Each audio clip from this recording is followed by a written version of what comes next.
Hello and welcome to Deep Impact, a proud member of the Doof Network where we dive deep into Wildbow's most nice and accurate work 5 years on.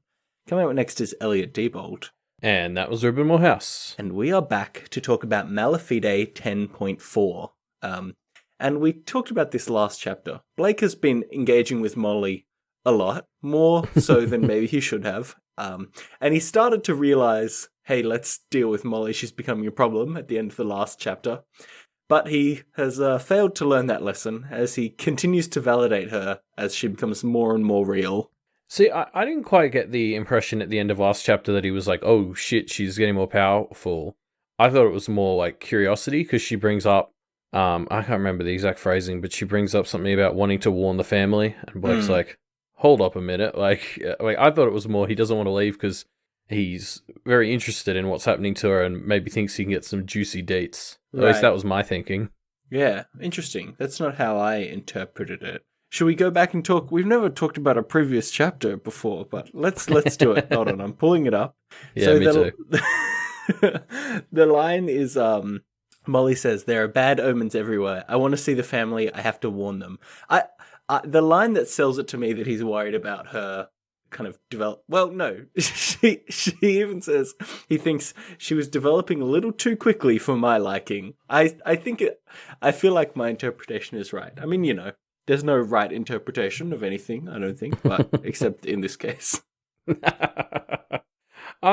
Yeah, okay, that's fair. I don't know. I still think it's at least partially. I don't know. Maybe maybe it's just me. I was just like, yeah, Blake, we got to stay here. We got to get all these deets on and what's happening. Your read kind of it gels a bit more with the start of this chapter where Blake definitely feels like he's grilling her for info on the family. Yeah.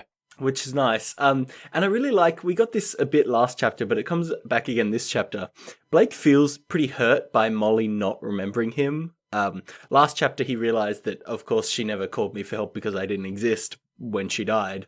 And this chapter he kind of winces when Molly says that Rose is next in line because it kind of invalidates the friendship that he really feels like he has with Molly. And I realized it pays off that beat back in Arc 4 or 5 when he says to Paige something like, oh yeah, you, me, and Molly were always so close. And Paige is like a bit confused by that and doesn't feel the same. That literally only just occurred to me why that is because they weren't close.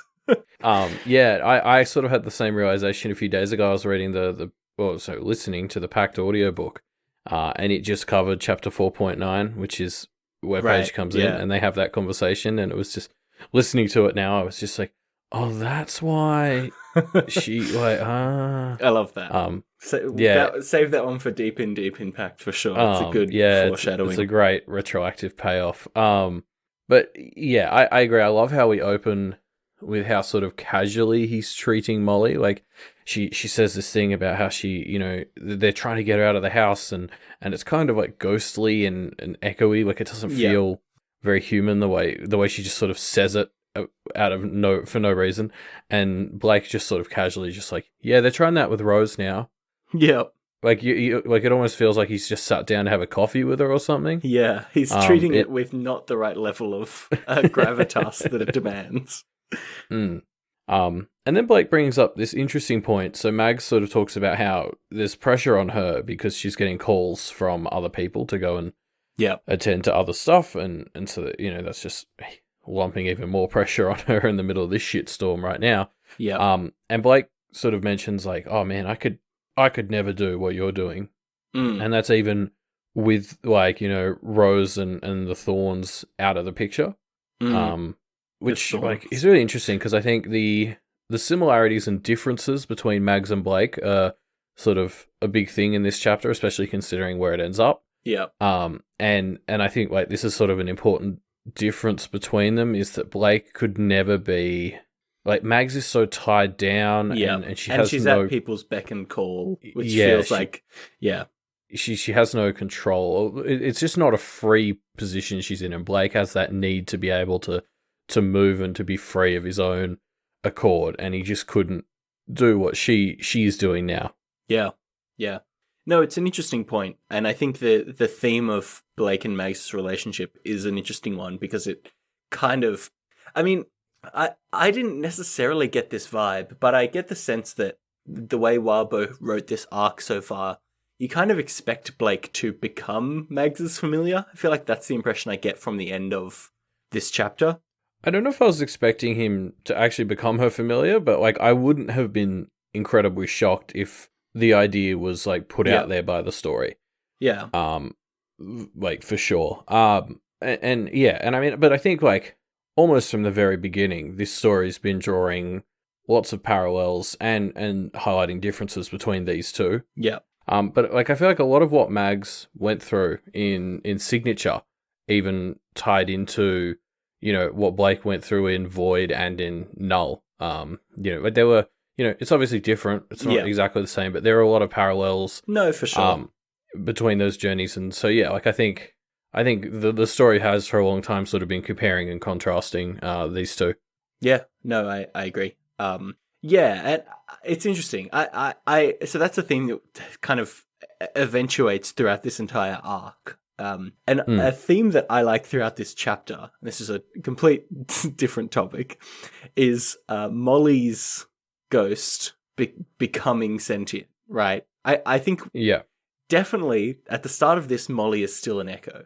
And at the end of this chapter, Molly is sentient. I mean, even I'm saying that, and you know I'm not a fan of ghost sentience.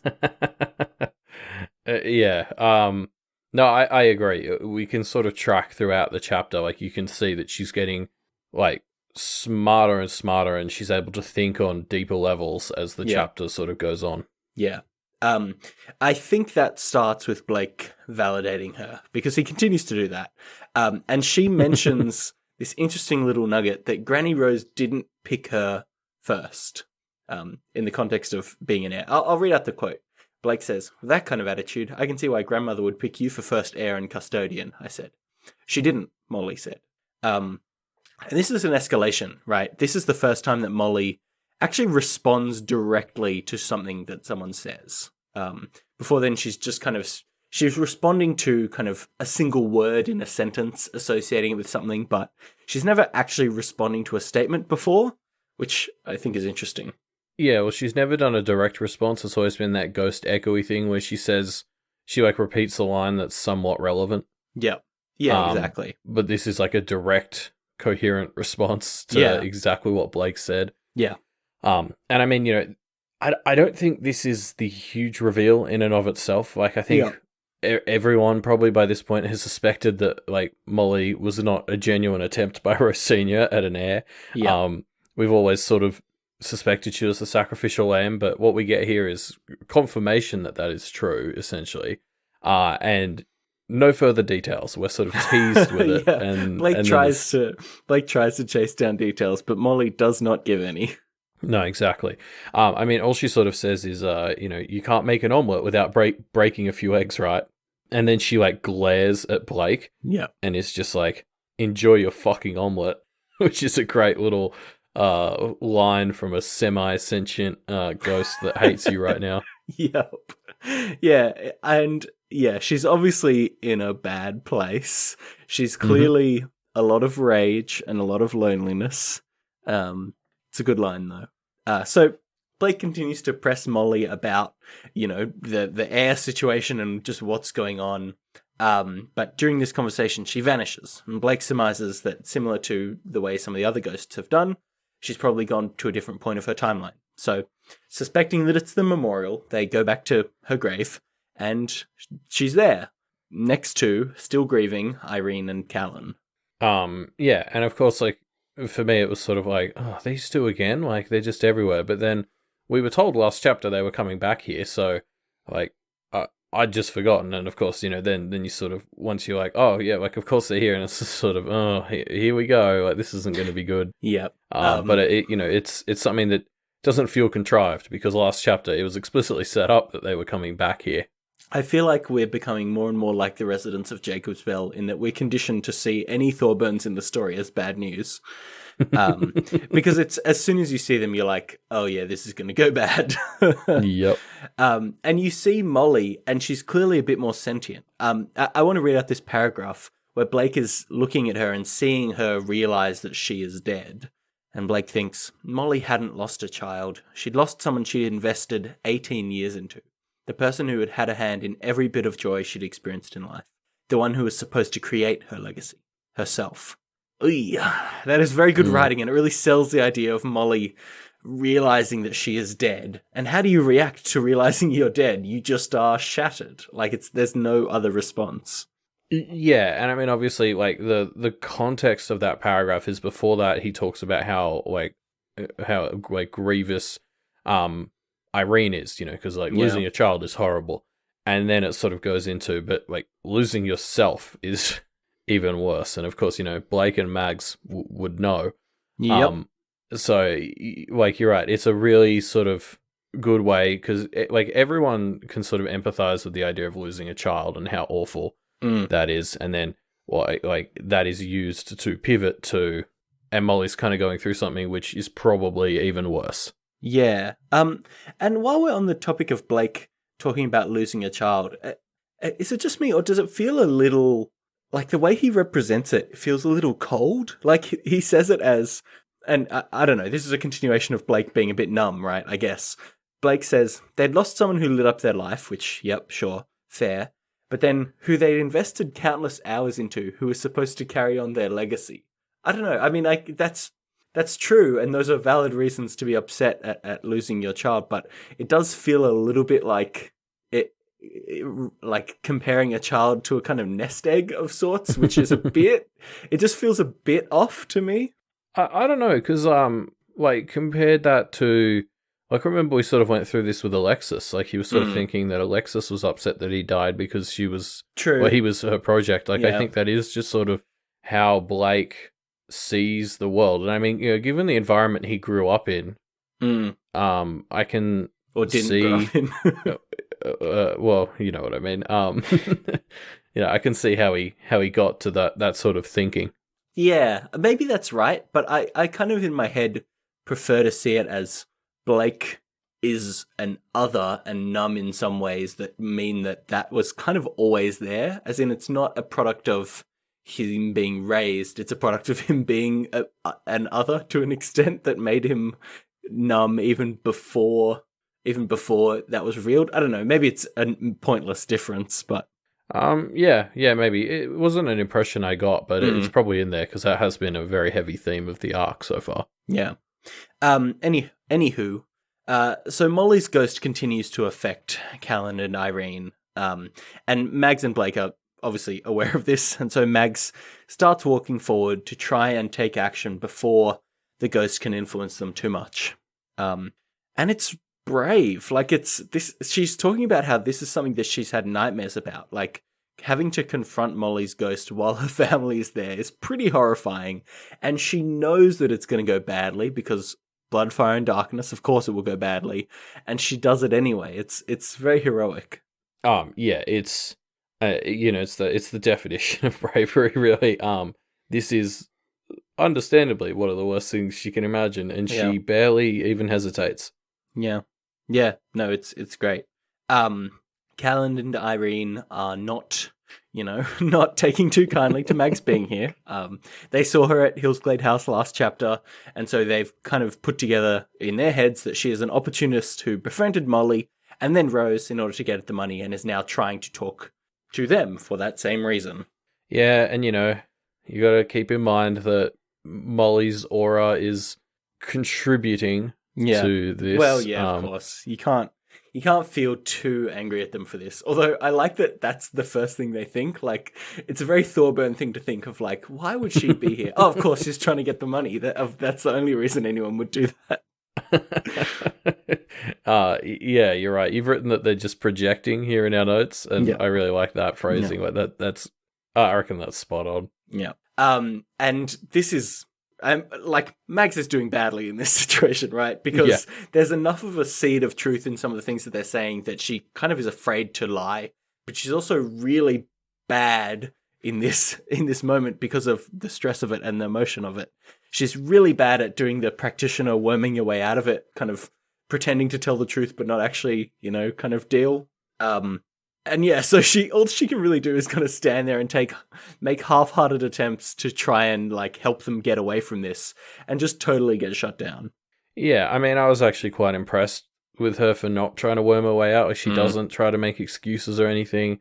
She's just like, she's trying to be honest, but not like too honest, obviously. Yeah. But I thought it was kind of noble of her to just take it. It is noble, but it feels noble in a bit of a naive way, where she's taking the noble way, but that's really not helpful right here. Like, what she really needs to do is find a way to convince Callan and Irene to get away from Molly so that she can deal with Molly.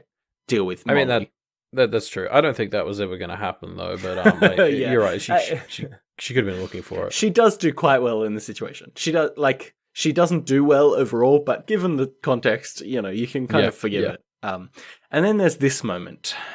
I heard Molly speak as Mags put her foot on the slope. You ordered the goblins to kill me.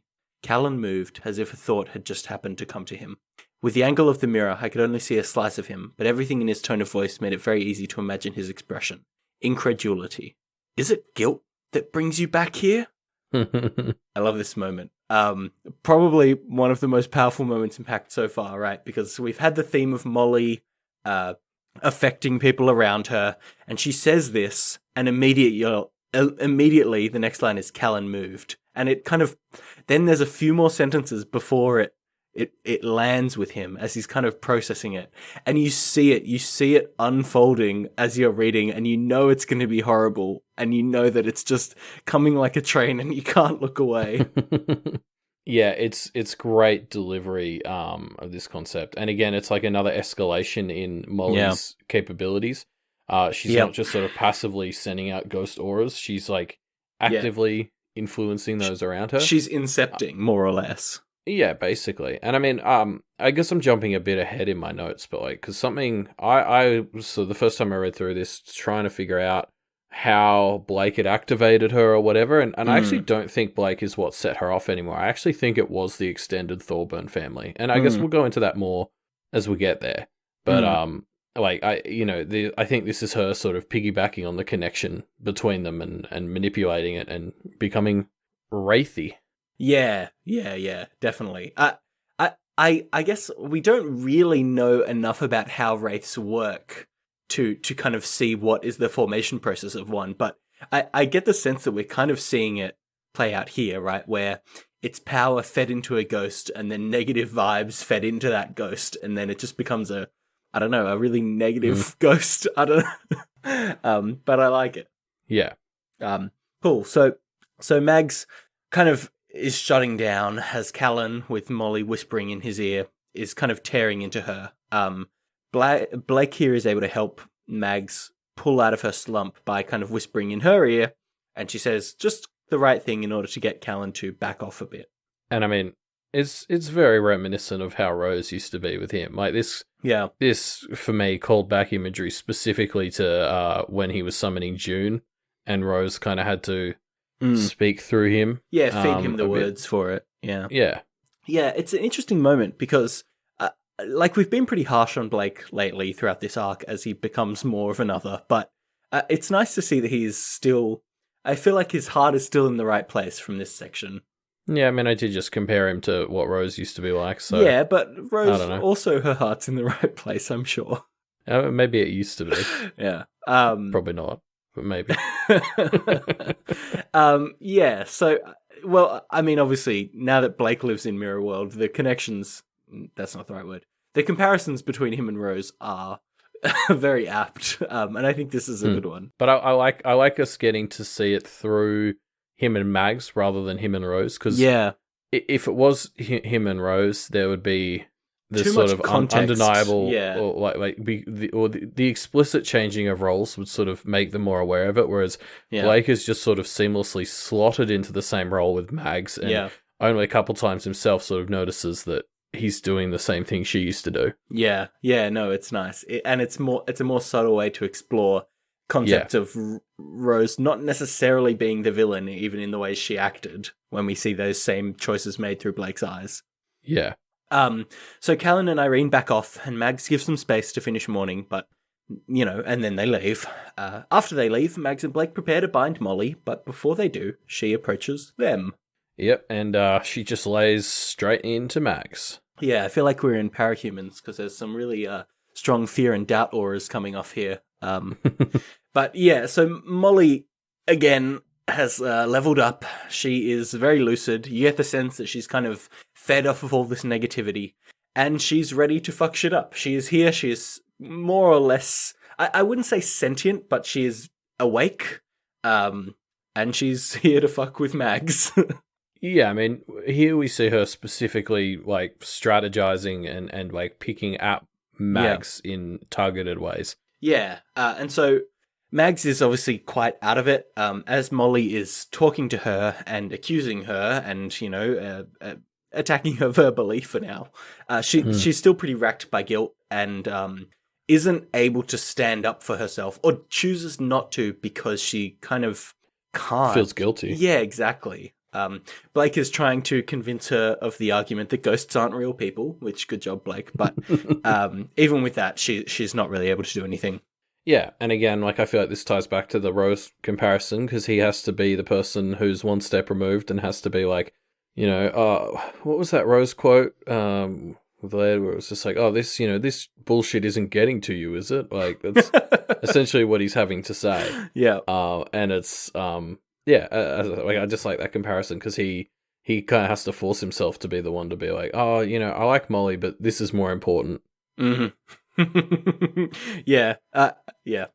And it's, I don't know. It's interesting. You're right. It is an inversion, and I don't quite know how to feel about it, because I do feel like Blake was the guy who really cared about others and stuff before, and now he's come into the other position, but he's also an other at this point. It kind of it feels like, I'm not sure whether to feel like Blake is sliding down a slope and becoming Rose because he's an other, or there's other stuff going on. I'm not sure.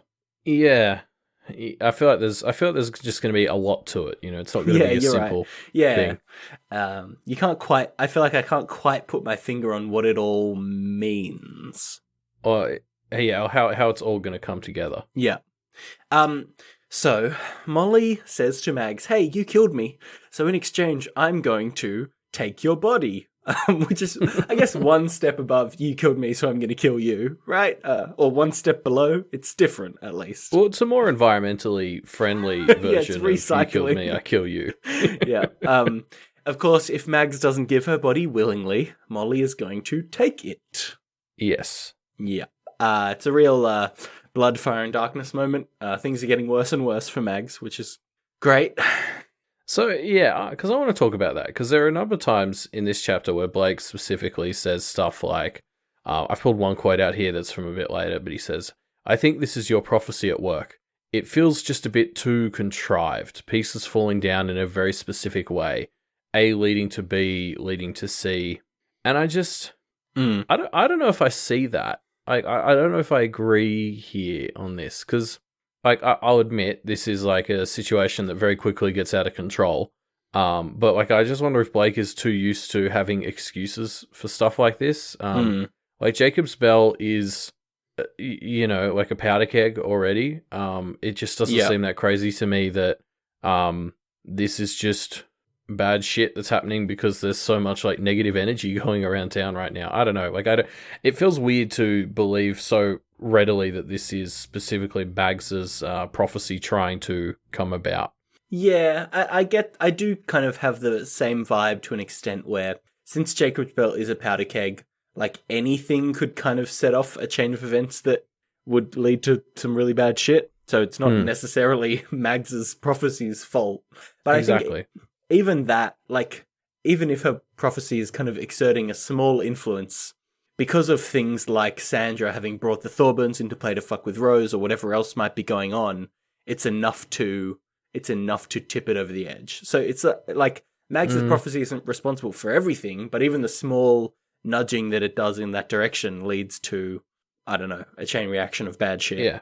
I guess I just don't understand then, like, she's in the middle of this town being involved in so many things. Like, if all it's taking is little nudges of her prophecy, then they're fucked, aren't they? Yeah, well, I mean, I guess they've gotten closer and closer to the edge over the past few weeks because Rose is back now and Blake's back now and everything's kind of getting really high tension.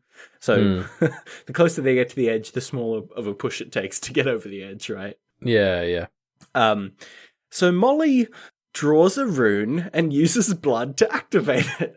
And this is again a big escalation because she's retained practitioner powers and she's aware enough to remember how to do magic.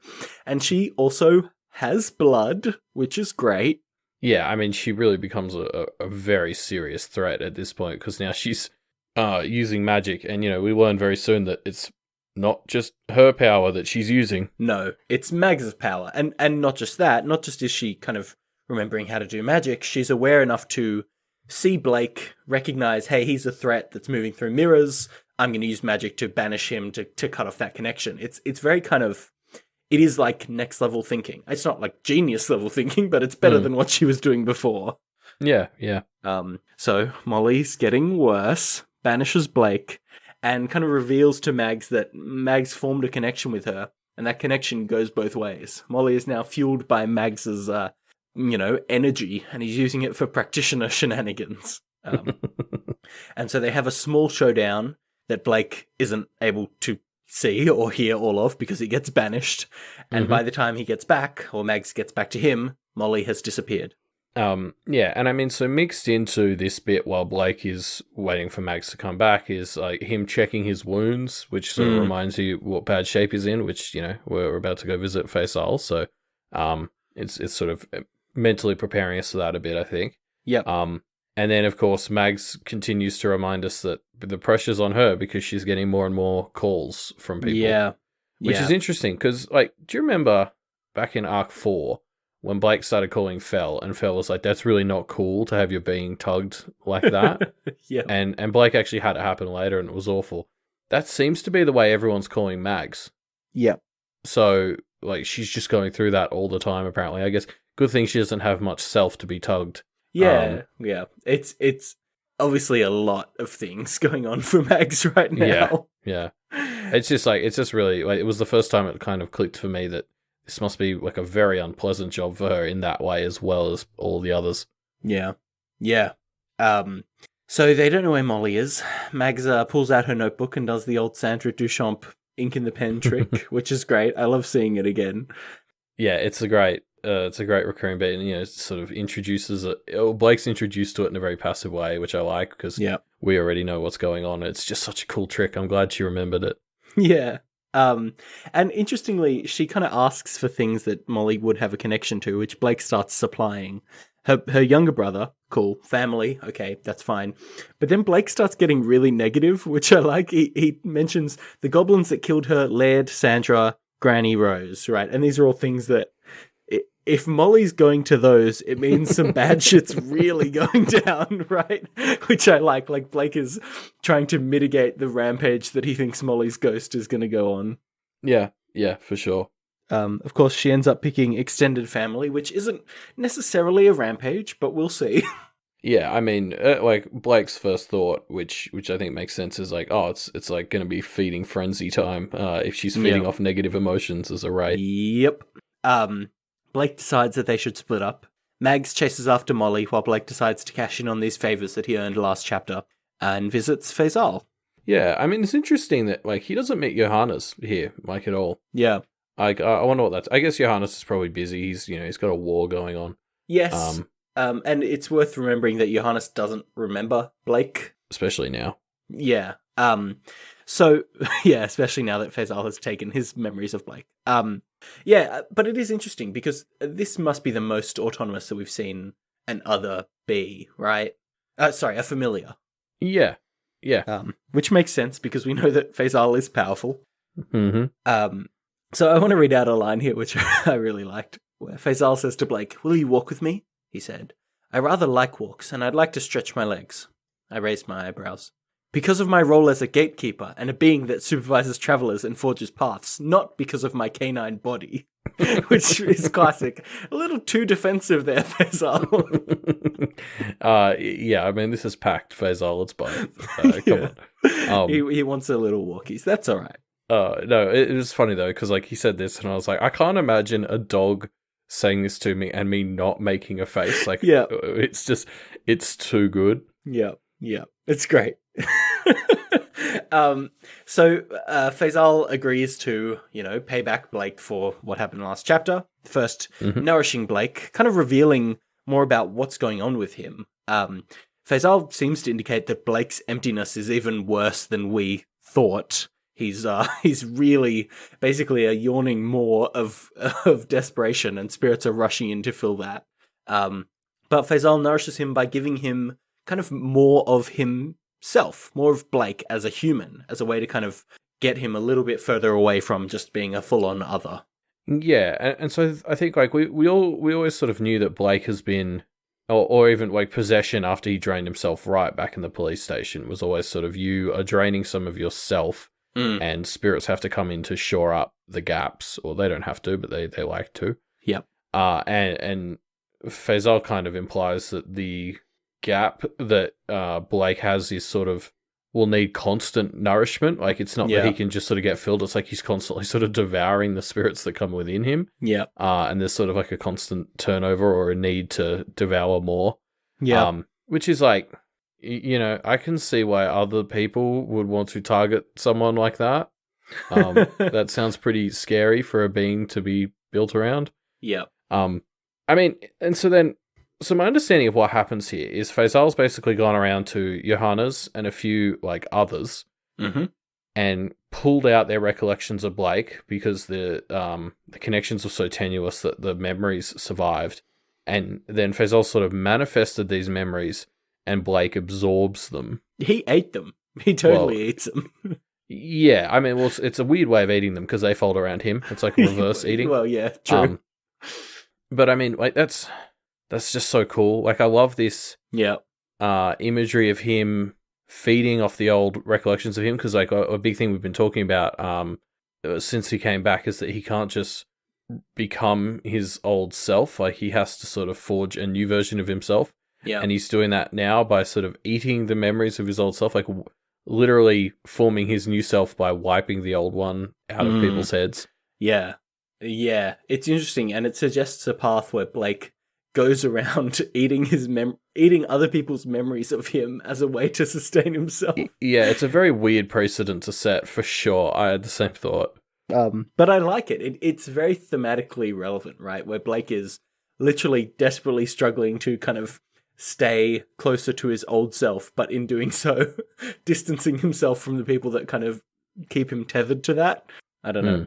I suspect, actually, this is going against what I'm going to say in a little bit, but I suspect that by Faysal taking away other people's perceptions of Blake as who he used to be, there's probably a bit of an unhelpful vibe to that. Like, it probably feeds into him becoming more other if people don't see him as who he used to be. Yeah, I can see that, yeah. But apart from that, I think this is very great. Like, I think Faysal is really being a real cool guy / angel. Him and Johannes both are just a bunch of helpful folk. Yep, I know. They are, and every time they do it, it makes me more suspicious. This other shoe, it's going to drop. It's very high up right now. This is like going to be a 40-foot shoe drop. Yeah. But it's going to happen. We'll see. So, after being nourished, Blake decides to kind of abuse Faysal's endless generosity here by asking for 2 favors instead of the one that he's owed. The first favor he asks is for Faysal to help corner Molly so that they can actually bind her instead of having her escape continuously. And Faysal agrees to this by agreeing to kind of force her down a dead-end path so that she won't be able to escape if they can have her move. Yeah, and so it's interesting. This has been a bit of a recurring pattern with Blake recently, at least with Faysal.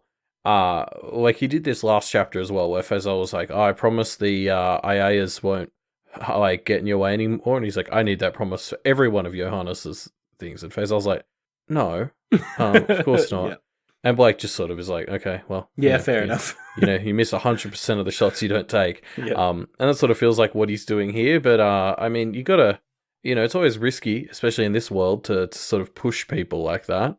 And he's I don't know, he's done it a few times now. I'm wondering if this is a sort of pattern that's emerging. Yeah, I mean, when they're all so friendly to you, why not? Why not go for it? I think Blake's just not used to things going his way, honestly, and doesn't know where to quit while he's ahead. Got to take advantage of life without bad karma, I guess. Yeah, exactly. And so this is an interesting thing. So Faysal can't shut off a path to Molly because he is a path creator, right? He's a path maker. And I really like this because it's such an interesting piece of writing, because really, Faysal could have been like, yeah, I can close off paths, like whatever. And we as the audience wouldn't have, it would have been fine. It would have been, it wouldn't have been anything out of the ordinary. But the way that Wildbow does it, it kind of, instead of just taking that simple way out, he finds a way to interpret what Faysal does in a way that achieves the same end goal, but gets there in a more kind of logically consistent and real way that feels like there's just this nice internal logic of how this universe works. It's so satisfying to have this weird piece of logic that pays off, even though it goes to the same endpoint. It just like feels more real. Yeah, it's like just this extra step of care to the world and the world building that really makes it feel more developed and thus like more real. Yeah. I agree. Because it would have been fine to just have Faysal be like, yes, I can do that. Yeah, but exactly. It's even better to have him be like, I can do it, but it has these weird conditions that, when you think about it, actually makes sense. Yeah, and it leads to a more interesting situation, right? That's a little beat of, yes. Oh yeah, I can do it, but you need to have Molly move. And then so what happens is they have to force Molly to move a little bit later on. It just kind of, it's the little intricate details like that lead to it feeling so much more real. It's something that I love about Wildbow's stories. Yeah. So Blake gets his first favor and pushes his luck, asking also for Green Eyes to be summoned. And Faysal can't just give away a freebie. So Blake offers in exchange something, kind of. I mean, he doesn't really offer anything. He just kind of says, hey, I know how to defeat this demon, and you're an angel, and angels don't like demons, so I'm probably going to go kill it. So is that worth anything? And Faysal's like, yeah, I guess. I like how this segment sort of comes up, or comes up in conversation after Blake is just takes a mental note as he's walking with Faysal about how the world bends before Faysal, and you know this physical form that he's taken of a dog is the tip of the iceberg of how powerful and sort of large Faysal really is, and of course that ties back to a lot about what we learnt of in the end of Arc 7. Yeah, definitely. And it makes Faysal quite intimidating. Yeah, especially as Blake is putting the pressure on him. It's interesting because I feel the same way about Johannes and Faysal, right? Like, I feel like they could at any moment just completely fuck shit up. Like, fuck you up if you're talking to them. And you get this continuous vibe from them that even though they're doing more or less generous things and treating everyone kind of quite nicely in the end, within reason, it just leads to this weird tension where you just can't feel like you can get behind them, right? Yeah. So Faysal agrees to this and says to Blake, "You'll have your 2 favors," he said. "The second in payment for what you have lost in the fighting of demons," which I just want to say, again, generous. I mean, like, Faysal doesn't have to give a shit about what Blake has lost fighting demons. Like, why? It's done. Who cares? But Faysal is just a nice, pure, kind, generous, good boy. And how generous of him to do a small favor for Blake after Blake lost everything doing his fucking job. Yeah, Faysal doesn't need to give a shit about that. Faysal didn't ask Blake to do that. No, when I say his job, I mean Faysal's. Faysal's an angel. I know, but like, he doesn't have to care about that. Like, I don't know. Yeah, I don't know. Blake lost everything doing this guy's job, and Faysal's like, "Oh, I guess I can look for your friend a little bit." Like, I don't know. I'm not going to give him too much credit for this. I'm really not impressed with the angels and where they stand. Because that's something Faysal sort of brings up. He talks about how apparently, if an angel and a demon of equal standing go toe to toe, the demons will win. Which kind of makes me question where they're pulling equal standing from. I guess by definition that means they're not on equal standing.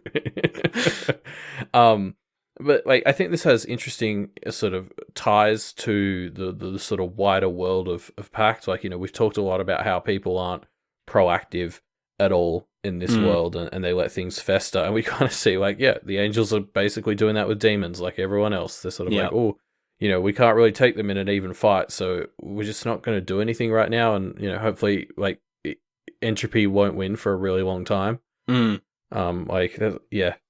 Great. Yeah, I like the way the conversation goes after that, though, where Blake and Faisal kind of talk about humans being more on the side of the angels than of the demons, and that kind of maybe being enough to tip the scales on the side of good with some capitalized or uncapitalized G. I'm not quite sure. Like, Mm.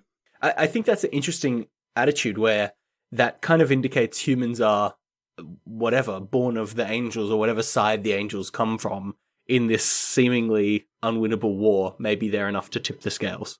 I mean, usually in these sorts of urban fantasy type things, humans have this sort of special place as the kind of wild cards. Yeah. And like that's sort of the vibe I'm getting, like in Pact as well. So it's sort of like, as long as humans choose the side of the angels, which like, choose the side that doesn't kill you, I guess, Yeah. kills you less. Um, so yeah, but humans is the sort of the thing that can change the balance of the scales. Like everything else sort of has its place on either side, and humans are the ones that can sort of choose where they stand a little bit. Yeah, no, I get that. I just, it doesn't feel, maybe this is just because Faisal is an angel, so he's kind of assuming that humans are on the side of the angels where he shouldn't.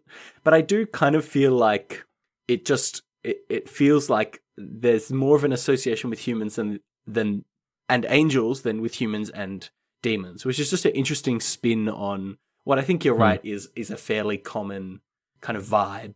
Yeah, no, that's fair. Yeah, no, I like it though. It's good stuff. And I mean, it ties into what Johannes was saying to Mags about how humans are winning. He had that whole speech about how humans are multiplying and taking power away from the others. So maybe it ties into all of that a bit. Yeah, no, I think so. So, Faisal has given Blake everything. He's very generous. And as a little bonus on top, I mean, this was part of the deal, I suppose, so it's not really a bonus. But anyway, Faisal sends Blake to where he needs to be, a cafe. I shouldn't say a cafe because it's the cafe. The cafe with all the Thorburns in it, including Molly up the back. And Mags is there watching through the window, planning how to get inside and how to get Molly to move so that she'll be trapped by Faisal. Yeah, Blake never actually explains that that's a deal he set up, as far as I can tell.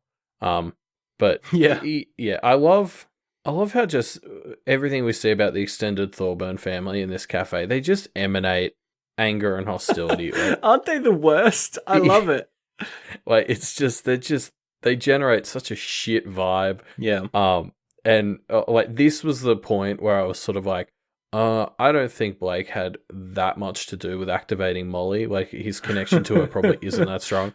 Yeah. I think it's all these fuckwits being back in town that really fed her full of all that negative energy, because sitting in that cafe, you can definitely see that. Yeah, I definitely feel like we've been feeling a bit sorry for Irene and Callan over the past 2 chapters, which is fair, but God, seeing these Thorburns, you're just like, fuck, these people are pieces of shit.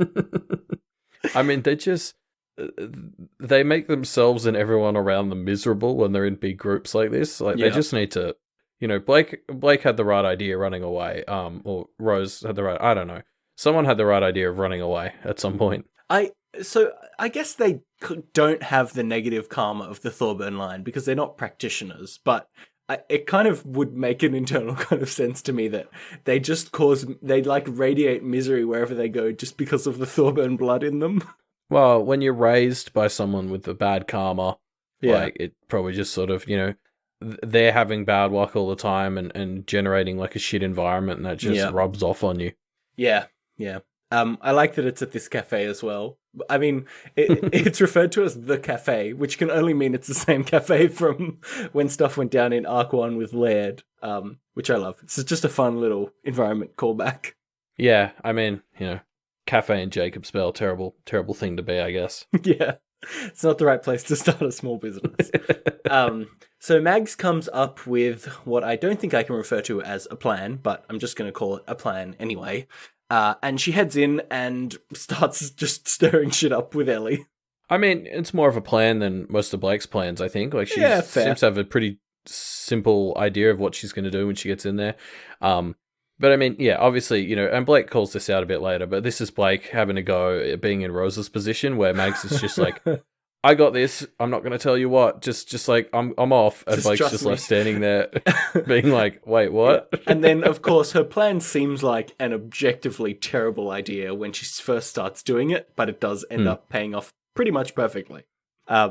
And I love that she kind of goes in there and starts playing the part of this, violent whatever. But and she's clearly kind of playing into that role, but also it just feels like this is just her excuse to vent about all the horrible emotions that she's feeling at the moment. Oh yeah, I mean, yeah, she's got stuff to vent, and so it's easy for her to play the role. I agree. Yeah. But like, I just love how Max and how goblin-y this plan is to just run in there and like yell and throw shit. Like it's so simply like crude and effective. I love it.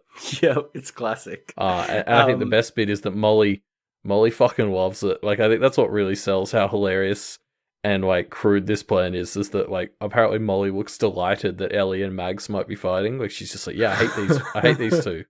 Go at it. Yeah, she's just enjoying the show. Yeah, sets her up as a real villain at the moment too. Yeah. Yep. Until during this shit stirring, Mags grabs a salt shaker and throws it towards Molly/Ellie, obviously aiming to hit Molly with it, which before it does, Molly kind of disappears because salt pure bad, and Molly's moved on. So mission accomplished. Mags kind of calms the situation down a bit, starts backing out, gives some money to the cafe for damages, which, thank God, this cafe has some good luck finally. And the cook also throws out the Thorburns, which, good move. Yeah, 2 birds, 1 stone there. Yeah, I definitely see a post on the Pact version of Tales from Retail subreddit in the future. Yeah. The extended Thorburn family would be regulars on that Reddit as they make their way around the country. Yeah, all the Jacobs Bell Redditors are well familiar with their stories. Anyway, so Molly's moved on, and Mags and Blake track her back to Hillsglade House, where they find her and start to bind her. It's interesting that Faysal stuck her here. Like, I'm trying to figure out why this is a dead end for her. Like, I think he sticks her around the side, and then maybe, like, the house being in the way blocks her from going to any of her other haunts. I don't know. Yeah. I found this a little confusing, but I was like, I mean, it's a great place, like, thematically, for us. So, like, I'm just struggling to understand how it works in text as well. Yeah. I love that this is where it goes down because they pass by Rose. I want to read this out. Rose was standing on the porch with Alexis. She pointed at the side of the house. It feels like she doesn't even say anything. She's very laissez-faire, just like, oh yeah, you guys, the ghost delivery people? Oh yeah, around back. Like, I mean, I just imagine her looking real pissed as she does it. Like, she's just... yeah. Just this, like, vibe of, like, yeah, it's over there. Go sort it out, you dumb fucks. Like, yeah, I don't have time for this. She probably thinks they've been, like Scooby-Doo chasing this ghost all over town. It's just like, yeah, get it over with. Yeah, I don't have time for this. I'm very busy, like, making deals with the devil, literally. Yeah, with the devils. Because it wouldn't just be one.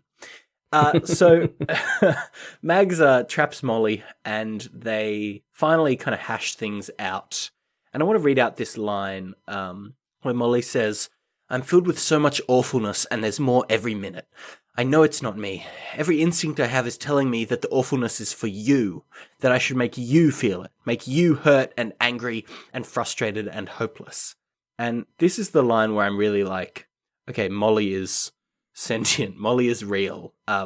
She was aware enough to feel rage before and to do practitioner stuff, but now she's elevated to a level where she's actually able to recognize what she's feeling and kind of rationalize those thoughts around that and kind of put together that, I mean, like, it's basically a human level of rationalization here, right? Like, she's definitely sentient. No, exactly. That point where she can recognize her emotions and think around them really sells that she's essentially back on, like, human level thinking. And like, you know, rounds up the chapter. And especially because this is something Blake and Rose are also both going through. Blake is being affected by, you know, his all the spirits in him, the fact that he's another, and he's, you know, having to come to terms with these changes in his thing. It is like personality. And frankly, he's not doing a very good job so far. No, he's not. And you know what? Neither is Rose. So I kind of like that Molly, in this very short span of time, has done a better job than either of her cousins in sort of recognizing that something is affecting her and overcoming it. And I think it ties in thematically to what Blake and Rose are going through in this arc. And, I can't help but hope that she can rub off on them a bit. I have a question for you, Elliot. How long was Molly the heir? It was 4 months, right? Yeah, I'm pretty sure it was 4 months. So I don't know about you, but I definitely kind of, for the first part of the book where that information has existed, I've kind of in my head thought, well, that's not a very long time. She didn't last very long. Oh, it's only been less than 2 months since then. Yeah, exactly. So I kind of because obviously that 4 months took place in half of a chapter for us, while these 2 months has been 10 arcs, right?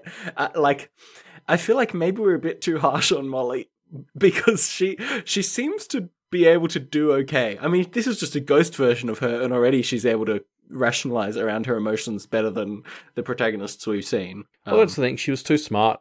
She didn't get anything done because she's smart enough to just sit in the house and do nothing. Yeah. Which is really the best thing you can do with the Thorburn karma and skill set. Yeah. I don't know. Molly, I like her. Let's flesh out those 4 months a bit more. We'll do a Pact prequel where Molly's the protag. But she just sat in the house. And then died. Yeah, it'd be thrilling. Yeah. Can't wait. Anyway, so Mags apologizes to Molly and they start talking. And Mags kind of knows that she's never really going to be able to make it up to Molly. This is what she's been struggling with as long as we've known her, as long as we've known that she killed Molly. But as a way to kind of start towards redemption, she asks Molly to be her familiar. Yeah.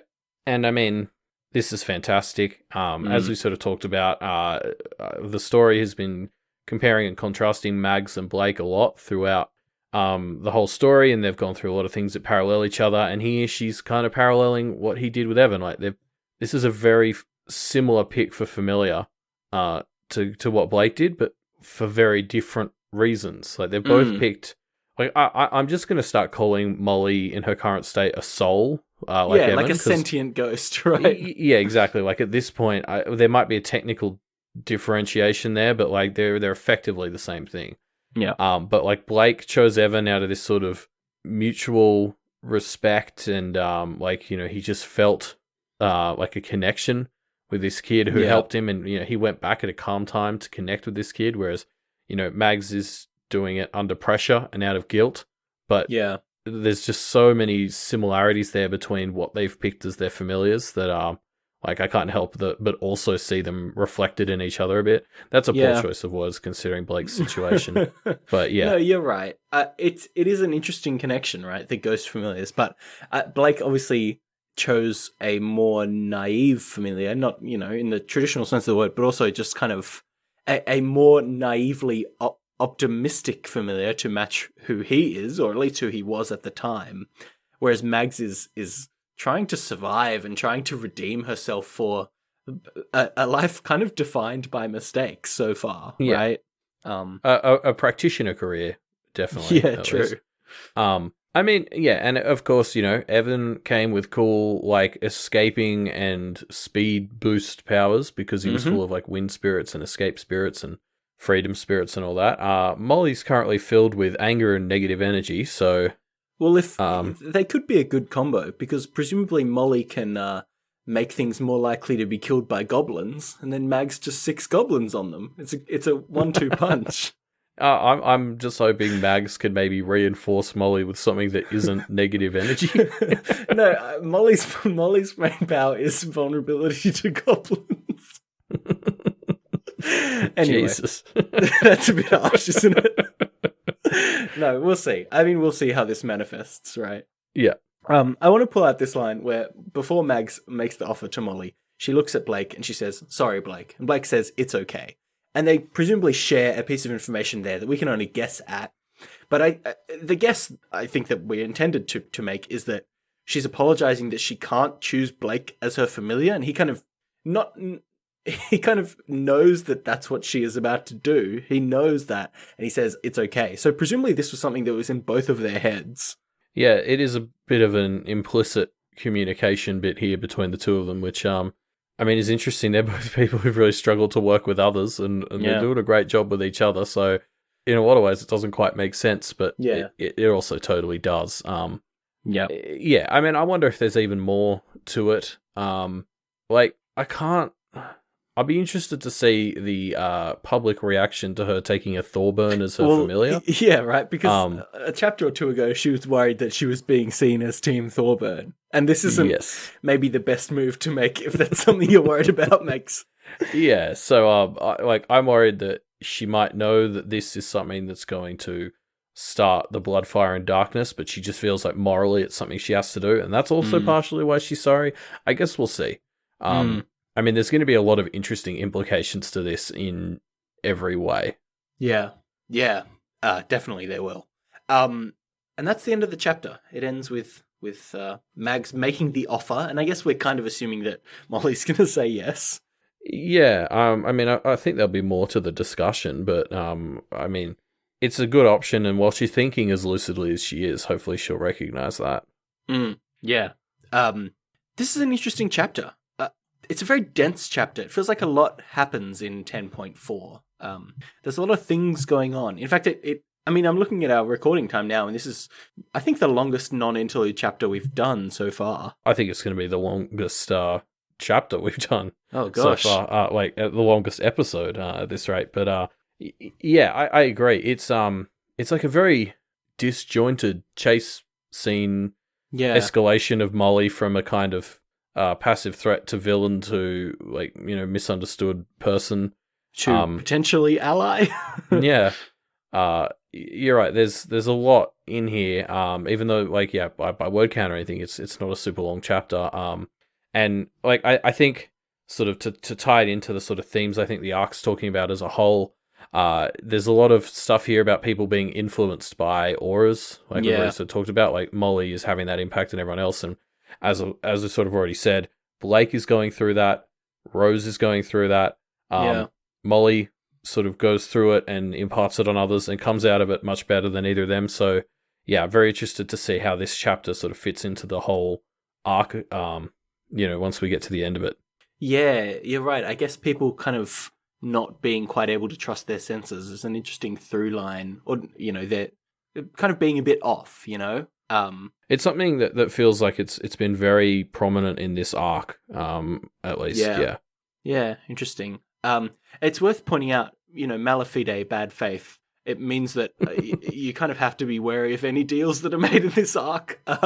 So entering into a familiar relationship, there might be some strange stuff going on here. Or having a dog angel feed you bits of yourself. Yeah, well, yeah, true.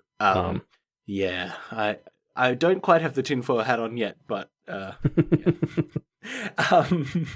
so that's the end of our discussion of Mala Fide 10.4. But before we leave, it's been a while since we've done a discussion question, and I really wanted to get some theory crafting going in our discussion threads again. I remember a long time ago when Blake and Evan first met, there was a lot of discussion about the form that Blake's familiar would take, and we eventually found out a bird, which obviously was very thematically relevant to Blake. And so now that we have Mags and we have Molly, and they seem to be entering into a familiar relationship, I'm very interested to hear people theory craft about the animal form that Molly will take as Mags' familiar. I'm interested to hear kind of animal characteristics that people feel apply to Molly and Mags as we know them. So that's our discussion question. What form will Molly take as a familiar? To Mags, I think. To Mags, yeah. Because I think that relationship, it goes both ways. Yeah, definitely. Obviously, there's some influence that Mags will have on the familiar that Molly. Yeah, like, I could see Evan being the familiar to someone else, where he takes the form of like a mouse or a rat, something else that scurries. Like a small monkey was one that was suggested for Blake's familiar, and I could definitely see that being something that fits Evan quite well. Kind of like a what's the monkey from Aladdin called? A poo? A boo, I think, with a B. Yeah. Like that kind of style definitely would fit Evan, I think. Anyway, we're not talking about Evan here. Stay on track, Elliot. We're talking about what form will Molly take as a familiar to Mags. So leave your discussion answers in the discussion thread. Where can people find that discussion thread, Elliot? You can find it in the show notes below. Yes, it will also be on the Parahuman subreddit if you don't know that that's where they go. That's where they are. So you can find them there. It's probably just easier to use the link wherever you're listening to this. Type in https ://. No, yeah. So actually, something that we should plug is a big thank you to Kaya Khan, who puts together a list of all of our past discussion threads as well. So if you're interested in catching up in previous discussion question answers, or even just what people were saying about previous chapters, you can find a list to all the previous discussion threads. So thanks, Kaya. Yeah, in fact, I actually got some notifications from someone who was catching up to like 7.10 a few days ago. Nice. So there are people sort of working their way through and visiting those threads. Yeah. So awesome. Don't feel like you'd be the only one there. Yeah. Yes, and of course, Deep Impact. Even though this episode's quite long, as far as the Doof Network goes, we're quite short. So if you're looking for more podcasting content, head over to doofmedia.com. Yeah, Do the Right Thing has really been climbing up there in hours. It's a great show and one that I really love, but man, it's like 2.5 to 3 hour episodes now. It's really getting up there. But that's great. All the more enjoyable content to check out. If you want to check out more enjoyable content, go to doofmedia.com. Yeah, and actually we should plug Media MD just came out yesterday as well, and that's on the shorter end. So if the other things are too much for you, the shortest show on the network. So you get that award. Actually, on that episode of Media MD, which just came out yesterday, I believe. We're talking about Dollhouse, which we do get into a bit of an ethical discussion about Dollhouse's version of Are Ghosts People, which is Are Humans People. Listen to the episode; it'll make more sense. Yeah, I mean the pick of Dollhouse for Media MD was specifically sort of in response to the argument we had about Johannes's domain at the end of Arc 8. Yeah. So I think there's some good synergy there, and it's a great show, so you should check it out. Yeah. Now, of course, our episodes are only getting longer, which means that you are only having more and more of our great content to enjoy because we joined the Doof Media Network. So if you want to take an active part in making all the episodes of things that you listen to longer, then you should go and support the Patreon, because Doof Media is a Patreon-backed network. So if you want to make the episodes of things you love longer, go to patreon.com/doofmedia and donate some money. And you get other perks beyond just we talk about things for more time. Yeah, I mean, just as one example, the Discord has a bunch of channels, and there's actually a Pact Live Reads channel. Oh, yeah. And J Maniac, whose videos I think we've talked about here a couple of times. Yeah, they've been mentioned on We've Got Ward as well. Yeah, so Jay's been doing a live read of Pact, and, it's like an arc or two behind us right now. Yeah. So slowly catching up, but they're actually really fantastic, and Jay's picked up a bunch of stuff that I didn't notice, and I've really been enjoying it. So it's just those live reads in and of themselves. If you're if you still want more Pact content after this very long episode, join the Discord and check those out. Yeah, to put the jokes aside for a second, like one of the things that I've enjoyed the most about joining the Doof Media Network, and one of the reasons I was a patron before we joined as a show, is there really is this great community, a supportive community that doesn't just discuss these things, but engages in all kinds of interesting discussions and talks about all kinds of cool things, and it really is a very wholesome place to spend time. So if you want to be a part of that, it only costs $1 a month on the Patreon, the smallest amount that you can back us, to get access to the Discord. So come and join us and have a good, happy, wholesome time.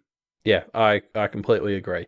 And of course, if you want more, well, I mean, I wouldn't call Pact a wholesome story, but it's it has its moments. It's a very good story. And if you want more of stuff like this, and Worm and Ward and Twig, head to patreon.com/wildbow.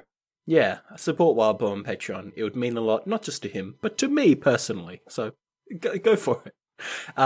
Well, when you donate to Wildbow, you're giving the gift of Wildbow's works to everyone by keeping publishing online, which is, it's community service in a way. Yeah, it's a hard decision to take something that is a hobby to you and try and make it into a full-time job. And the only reason that Wildbow is able to have done that successfully is because of his patrons. So if you want to encourage cool creative people to keep doing cool creative things, go support his Patreon. Anywho, this episode, I think This will be it's our going to be longest longer one. than an hour. We've finally done it. God damn it, Scott and Matt. You forced us over an hour. Our next episode, if we don't give up, because now our episodes are over an hour long, our next episode will be talking about Mala Fide 10.5, and that will be coming out on Monday the 26th. I honestly wouldn't have picked this to be the chapter that I know, finally right? did it. Gosh, it's crazy. It's not even an interlude. What the heck? Anyway, we'll see you next time, folks. See ya.